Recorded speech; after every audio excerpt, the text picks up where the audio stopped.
All right, today is Thursday, the 12th of November. Just so you see this is what I asked you to do in the C class earlier. All right, was to just type in the Swift programming language, and it came up right here with the basics. Okay, and as I mentioned before, if you go into the basics, and actually I should have just looked down here and tried to find optional chaining. So if you need more on that optional stuff, the question mark and the exclamation point, you can go and look on there. Okay. What I'm going to put out on the system in just a little bit, I got sent this article about how to publish to the Google Play Store.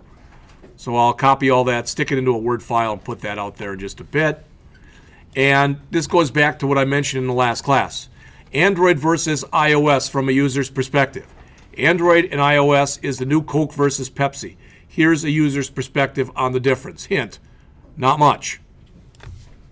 And it really isn't. Yes, the syntax is different. Yes, the IDE you use is different. But code is code. You're still using the same kind of logic to get something done. And this is the whole article right here. It says, I've been an Android user for several years. I've also written Android apps. 9 months ago, I decided to switch to iOS to learn how to do iPhone development. You might be wondering what I was thinking after switching. Okay, you probably weren't wondering, but I'm going to tell you anyway. I think it doesn't really matter very much. There are huge differences when it comes to developing, but when it comes to usage, not so much. So what are the differences? Each has a few features that the other doesn't have, but how do they impact my life?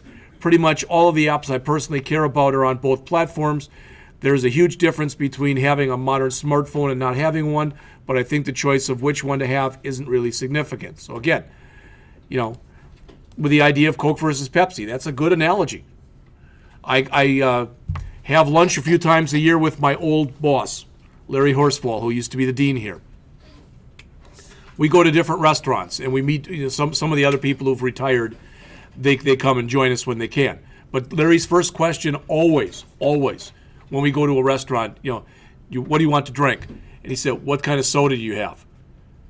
Always. If they say Pepsi, okay, he has coffee. If they say Coke, he has Diet Coke. I can't really tell that much of a difference between them, but I haven't drank soda in 2 years, so maybe I could now. I don't know. All right, but when I used to drink them both, whatever was handy. And actually, to my wife, that meant whatever was on sale. That's usually what she bought. All right. Now, I gave you handouts today. First, there's the soup war thing, so it starts at 11. So we'll be done by 11, so if you want to run over there and grab soup, you'll be able to run over there and grab soup.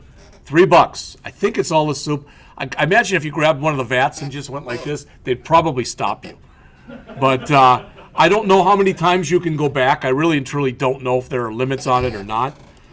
They have no shame. I would, if I found something I liked, I would have no shame just grabbing the whole vat and taking it with me. I would have no problem with that. They would, but I wouldn't. All right. So if you look up on the screen here, everybody. All right. What I did was I went into so here's the project. Okay. Don't worry about this file because I'm going to explain it right now. But I rewrote it, called it GG Android for Guessing Game Android. All right. Then in my res folder that's down here, all right, there is the values folder. That's where your strings.xml file is. That's where this file is, right there. All right. I pulled the colors out that I'd used and made a colors.xml file in there. How did I do that? I right mouse clicked on there. I chose new, went down Android XML file, and typed in colors. That was it. All right. I've already got it, so I'm not going to do it again. Now, a couple things. I was having weird errors. All right. When I say weird errors, what I mean is you call this colors.xml, plural. When you use it, it's color. And don't ask me why I did this, but for some reason, it was one of those errors when I was right in front of me, but I wasn't seeing it. When I was actually applying this, in one time when I wrote colors instead of color, and I was getting really weird errors that had nothing to do with that. So a lot of times, you get goofy errors when different things happen. But you've got this file. You don't have to write any of this down because this is the first page of the handout I gave you. This is it. So when you create this, you get the XML header up here, you get the resources tag here, and you get the resources tag here. You have to add these 3 lines. While I was in trying to research that error that I couldn't figure out, all right, one of the things that they mentioned was, they meaning Stack Overflow, somebody mentioned this, don't ever use capitals in your color names. Always make everything lowercase. So where I called it Packer Green with a big G, Packer Gold with a big G, I changed them both. That's why that's different from what we looked at the other day. Okay? Now, if you want, put them in there with a big G and see if you have any problems with them or not. This works, so I'm not going to play with it anymore. All right, so create the new colors file. You've already got those things in here if you did the string file from below. So what you can do if you want to is grab those 3 lines from the string file, create the new colors file, drop them in, and change every word that's got string on it, change it to color. That's the only difference. All right? So there's the color, there's the strings. The only difference in the string is, again, I removed those 3 lines that had the different colors in it. Packer Green, Packer Gold, and Gray. Okay? So those are gone now. So that's it for strings. That's it for colors. Well, after I did all this stuff, I had to make changes to the activity main XML file. All right? And what, Jeff? Well, this had to say color now instead of string. So I changed all of those. And this is where I had one of these said colors instead of color. And I got weird errors. Okay? So this should be okay. Everything that's in there should be okay.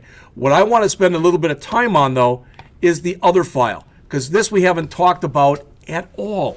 This is the code that makes the program go. You've got this also. So everything that I just showed you, the colors.xml is the first page of the handout I gave you. The strings.xml file is the second page of the handout I gave you. The activity_main.xml file are the next 2 or 3 pages in the handout I gave you, and the code is in the last 2 or 3 pages of what I gave you. Does that make sense for everybody? All right? Okay, so here were my import statements. For a while I was having a goofy error, so I put this import statement in there, but I didn't need it, so I removed it. Okay? All right. Some of you have already found this out. I think Luke was mentioning this in class a while back, that if you don't have the right, when you're working with Android, Eclipse doesn't always find the right import file that you need, like it did when we were working in straight Java. But you're usually going to use the one that's in blue right now. You're almost always going to, because that's the equivalent of setting it up for a button click, just so you know. All right? Now, when you run this program, okay, everybody look up on the screen here. See what happens when I click rules? That's called a toast. 1, 2, boom, it's gone. All right, literally every time you click that, and I don't know about you, but to me, let's do it. 1 Mississippi, 2 Mississippi, 3 Mississippi, about 3 or 4 seconds. That's as long as you can make that stay on the screen. I've already got it set to long. So I went online and I thought, there's got to be a different way to do this. And so I went and Googled it. How do I make a toast, an Android toast, last on the screen longer? And the first one that came up was a Stack Overflow, and I read it, and the guy asked the question almost exactly the same as mine. And the guy wrote back and he goes, I love questions like this because they're stupid. He said, you can't make it longer because you're calling a system function. And that's what they've set up as far as parameters in the system function. So they said you can write your own, basically, if you want to go and circumvent it, but it'll be more work.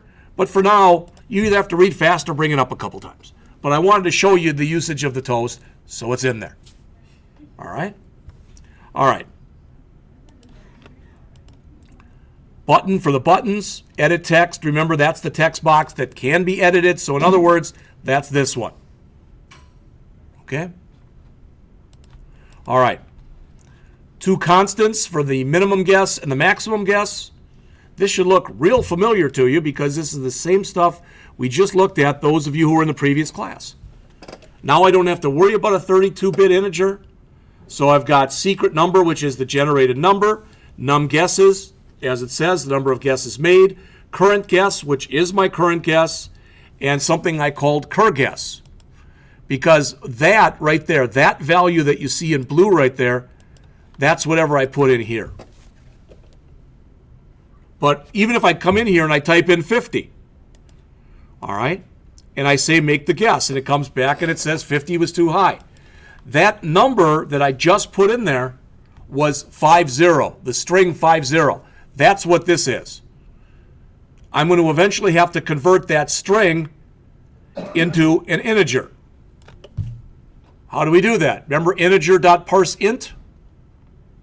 Okay, you'll see that in just a bit. All right, this stuff is added by the system, so I didn't touch that. So the new stuff that I added came here. All right, first thing I tried to do was to force a numeric keypad, and that was the way, one of the ways that it was suggested to do it. But later I found a better way, but I put it in there just so you could see it. All right, and I oftentimes do that. I'll put code in there and then I'll change it to something else, but I'll leave the old code in. Why? Because depending on who you are, you might do it one way or you might do it another way. All right. This is one of the more important parts of the whole program is right there. I want to make sure you understand this. All right. These three lines right there, what they say is grab these three fields, here, here, and here, those three fields, and map those three fields up that are right there, map them up with the stuff that's in my file, that's that R file. So in here, I've got those same things. Remember how I told you when you set this stuff up, you can either write it in XML or you can drag stuff in. You can do it either way. What these three lines, what those three lines are doing, all right, the ones that I don't want that file anymore. Those three lines is they're mapping up what's on the screen and what's in the XML and what's in the r.java file. All right, it's making sure that, for instance, this first one, where I've got the guess. All right, it says go out and find that in my R file. But when it comes back, it's just an address basically. So cast it to an edit text and throw it into that variable. All this is saying in English is the line you see in blue. After that line executes, it says I'm going to refer to that in my code as the guess. That's all it says. Then the next line says I'm going to refer to the next one as the status and then as the num guesses. That's what I'm doing. That's it. All right. Then the rest of the code that you see in this routine that goes from here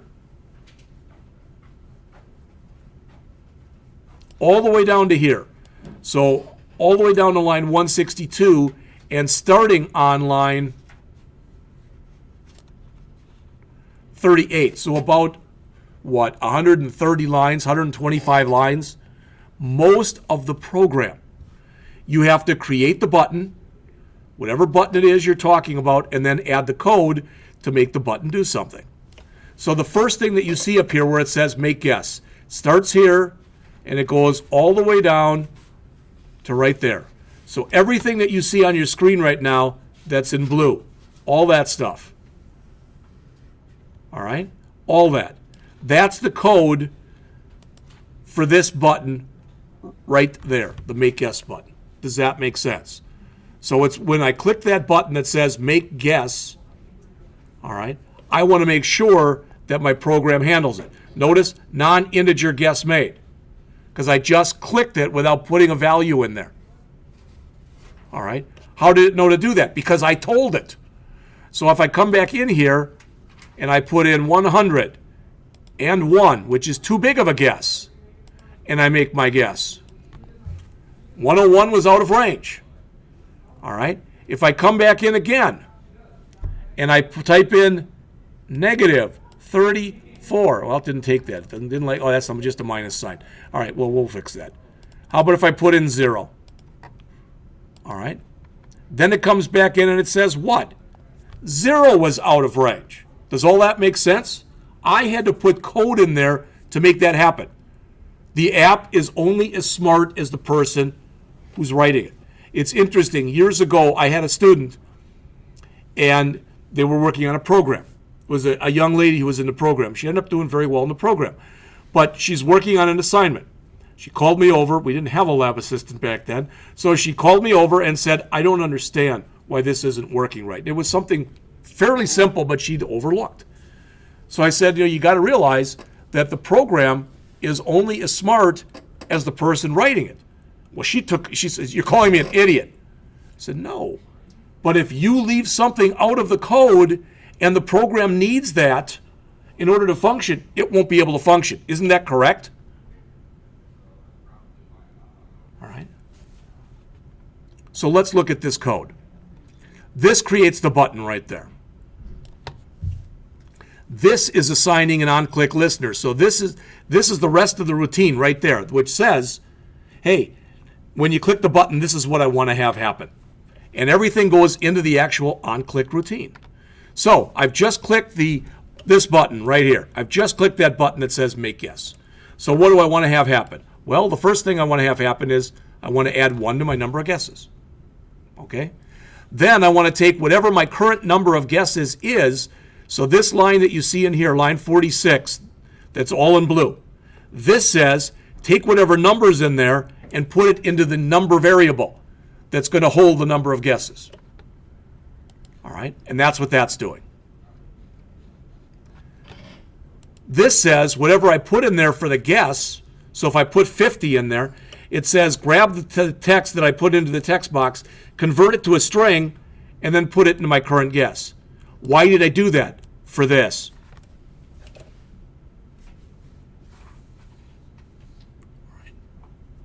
And now that I'm looking at it, it looks like it didn't even like what I put in there because I thought it said non-integer guess. All right. I'm not going to worry about it right now. All right. If I get down to this else, that means I put a number in there. So what do I have to do? I have to come in here and try to convert the number I put in, try to convert it to an integer and put the result into current guess. Then I say if the current guess that I just made is less than 0, or if the current guess I just made is greater than 100, print out the number and then say that it was out of range. I originally just said out of range. When I sent it to John, he said you should really put the number there. He's right. Yeah. Why not give the user as much information as you can? Same thing with these. If the guess was less than the secret number, so if the number is 25 and I put in 50, it's going to come back and say 25 was too low. All right, if it's reversed, if I put in 50 and the number is 25, it's going to say 50 is too high. Eventually, hopefully, I'll get it right. And it'll come in and say the guess was correct. Okay? Well, what happens if this is where I caught it. So what happens if there's no number in there? That was mine.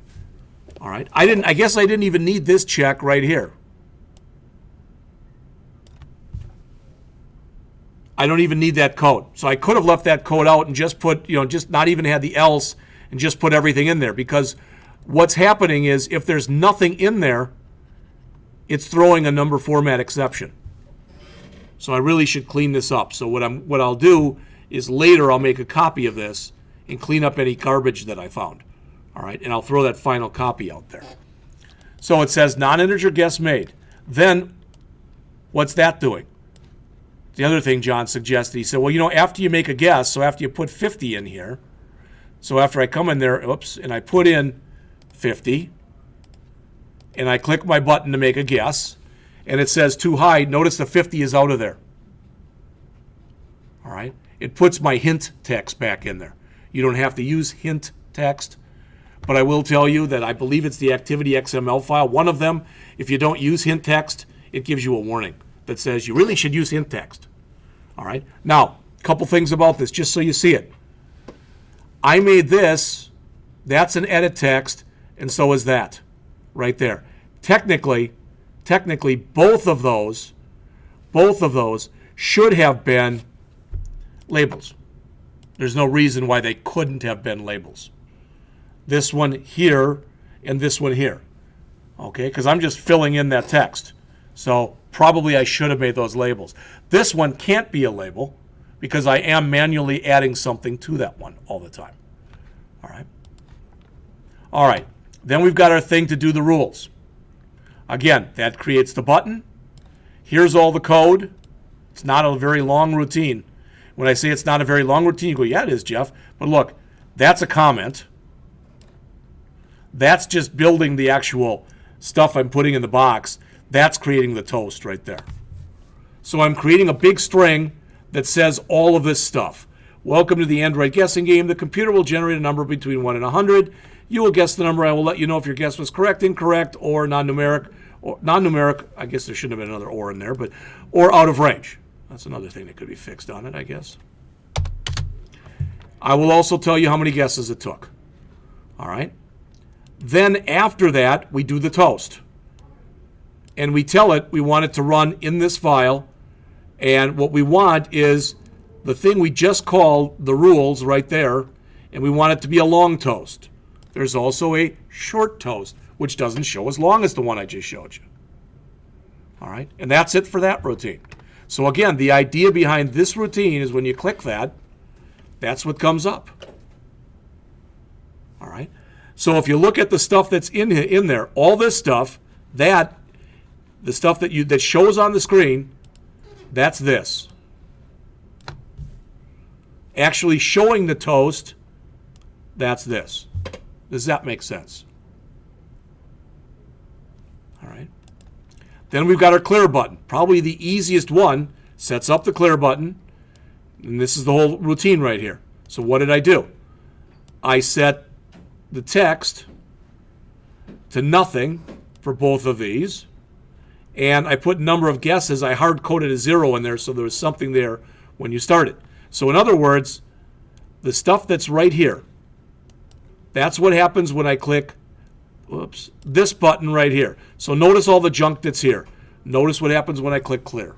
My hint text comes back, but this is 0 because that's what I hard-coded in there. All right, and I remove the numbers that were there. Then we've got the exit button. Now, I went online and looked at this because I wanted to see what does Android recommend when you exit a program. And they recommend when you exit a program that you first call a routine called finish. And as it says there, what finish does is it should automatically close any dialog boxes that were previously open. And if you're working with databases and you're working with cursors and the like, it should close those. So it's doing a bunch of work behind the scenes for you. Then I just said system.exit 0, which is the same way that we exited when we were working with applets. No difference. And the only thing that's left then is the new button, or the new game rather. And you don't have to do much when you're starting a new game. Again, I'm clearing out the text boxes. I probably should have written a separate function to do that, like I did in the Swift stuff. And that's creating the number.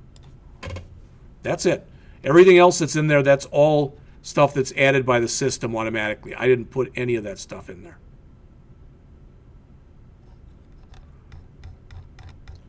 Does what's going on when you run the game here, does it make sense?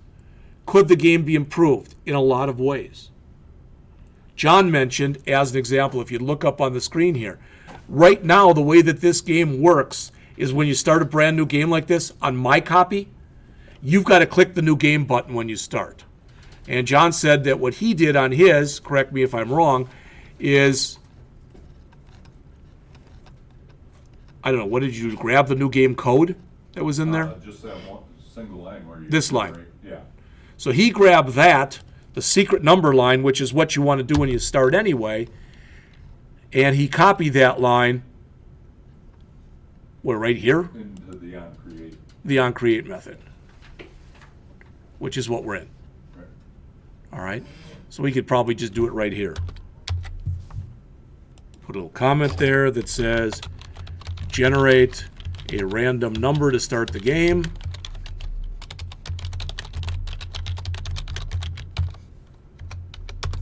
Okay. If you don't do that, you have to manually press the new game key when you first start. All right, so I'll try to pretty this up a little bit. Like I said, I'm sure there's other ways this could be fixed. All right, I don't like the fact that this is down a lot lower than this is, but then you're starting to talk aesthetic stuff. I also look in here, and I don't know if it's because I've got the gold background. That sure doesn't look green to me. I reversed the colors too on my. You did? Does it look better like that? Green and the text. Okay. yellow. Does it look better like that? I think so. Okay. That way, because, yeah, that looks like black and gold. Right. Yeah. Right. So you can do that too if you want to, but you don't have to. All right. As far as I can tell, though, everything that's in here works. So you now have a working copy. All right. So what I will do next class, next week, is give you the final one. In fact, I probably won't even give you a hard copy of that one. What I'll just do with the final one is I'll put it out there on the system. All right. Next week, we'll start working on a new one. All right. I just want to get you some comfort. And I said we were going to redo this one. We won't redo this one. We'll just do another one. And we'll build it by dragging our stuff out there onto the screen. All right. That'll take all of next week and possibly even the Tuesday rather before Thanksgiving. That's fine. Questions? All right, so you've got some time. I'd appreciate it because I'd like to see everybody key this stuff in and get yours to work. I'll be around. John will be around if you have questions. Again, I'm going to make this afternoon, because we have people who are sick and who are gone for various reasons, we're going to make this afternoon both in ASP.NET and in PHP just labs. All right, we'll pick it up with both classes next week. Any questions? Then I'm finished.